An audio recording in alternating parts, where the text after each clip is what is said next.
नमस्कार दोस्तों, स्वागत है आपका हमारे चैनल कहानियों की दुनिया बाय वानी में। तो हमारी आज की कहानी है बेड़ी जयशंकर प्रसाद की कहानी। तो चलिए शुरू करते हैं। बाबूजी 1 पैसा। मैं सुनकर चौंक पड़ा। कितनी कारुणिक आवाज़ थी। देखा तो एक 9 से 10 बरस का लड़का अंधे की लाठी पकड़े खड़ा था। मैंने कहा, सूरदास, यह तुमको कहाँ से मिल गया? अंधे को अंधा ना कहकर सूरदास के नाम से पुकारने की चाल मुझे भली लगी। इस संबोधन में उस दीन के अभाव की ओर सहानुभूति और सम्मान की भावना थी, व्यंग न था। उसने कहा, बाबूजी, यह मेरा लड़का है, मुझ अंधे की लकड़ी है। इसके रहने से पेट भर खाने को मांग सकता हूँ और दबने कुचलने से भी बच जाता हूँ। मैंने उसे इकन्नी दी। बालक ने उत्साह से कहा, आहा इकन्नी। बुढ़े ने कहा, दाता जुग जुग जियो। मैं आगे बढ़ा और सोचता जाता था, इतने कष्ट से जो जीवन बिता रहा है, उसके विचार में भी जीवन ही सबसे अमूल्य वस्तु है। हे भगवान, दीनानाथ करी क्यों देरी। दशाश्वमेध की ओर जाते हुए मेरे कानों में एक प्रौढ़ स्वर सुनाई पड़ा। उसमें सच्ची विनय थी, वही जो तुलसीदास की विनय पत्रिका में ओतप्रोत है। वही आकुलता, सानिध्य की पुकार, प्रबल प्रहार से व्यथित की करहा, मोटर की दंभ भरी भीषण भौं-भौं में विलीन होकर भी वायुमंडल में तिरने लगी। मैं अवाक होकर देखने लगा। वही बुढ़ा, किंतु आज अकेला था। मैंने उसे कुछ देते हुए पूछा, क्यों जी, आज वह तुम्हारा लड़का कहाँ है? बाबूजी, भीख में से कुछ पैसा चुरा कर रखता था, वही लेकर भाग गया। न जाने कहाँ गया। उन फूटी आंखों से पानी बहने लगा। मैंने पूछा, उसका पता नहीं लगा? कितने दिन हुए? लोग कहते हैं कि वह कलकत्ता भाग गया। उस नटखट लड़के पर क्रोध से भरा हुआ मैं घाट की ओर बढ़ा। वहाँ एक व्यास जी श्रवण चरित की कथा कह रहे थे। मैं सुनते सुनते उस बालक पर अधिक उत्तेजित हो उठा।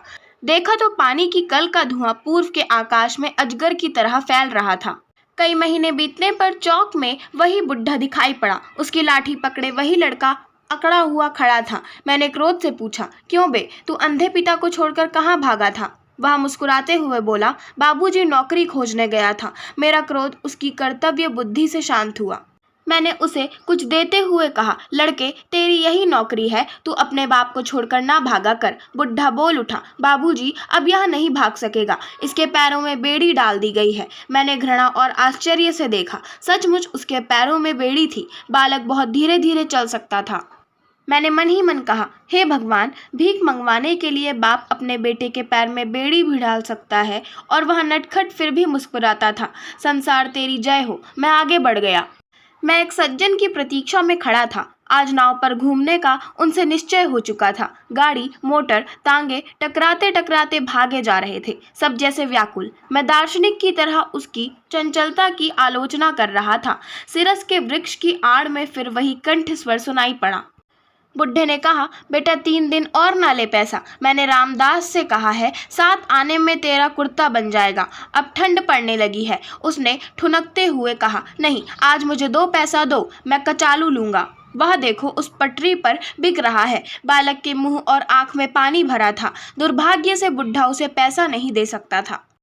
वह न देने के लिए हट करता ही रहा, परंतु बालक की ही विजय हुई। वह पैसा लेकर सड़क की उस पटरी पर चला। उसकी बेड़ी से जकड़े हुए पैर पैतरा काट कर चल रहे थे, जैसे युद्ध विजय के लिए। नवीन बाबू 40 मील की स्पीड से मोटर अपने हाथ से दौड़ा रहे थे। दर्शकों की चीत्कार से बालक गिर पड़ा। भीड़ दौड़ी। मोटर निकल गई और यह बुढ़ा विकल हो रोने लगा। अंधा किधर जाए? एक ने कहा, चोट अधिक नहीं। दूसरे ने कहा, हत्यारे ने बेड़ी पहना दी है, नहीं तो क्यों चोट खाता। बुढ़े ने कहा, काट दो बेड़ी बाबा, मुझे ना चाहिए। और मैंने हतबुद्धि होकर देखा कि बालक के प्राण पखेरु अपनी बेड़ी काट चुके थे। आशा करती हूँ आपको हमारी आज की कहानी बेड़ी पसंद आई होगी।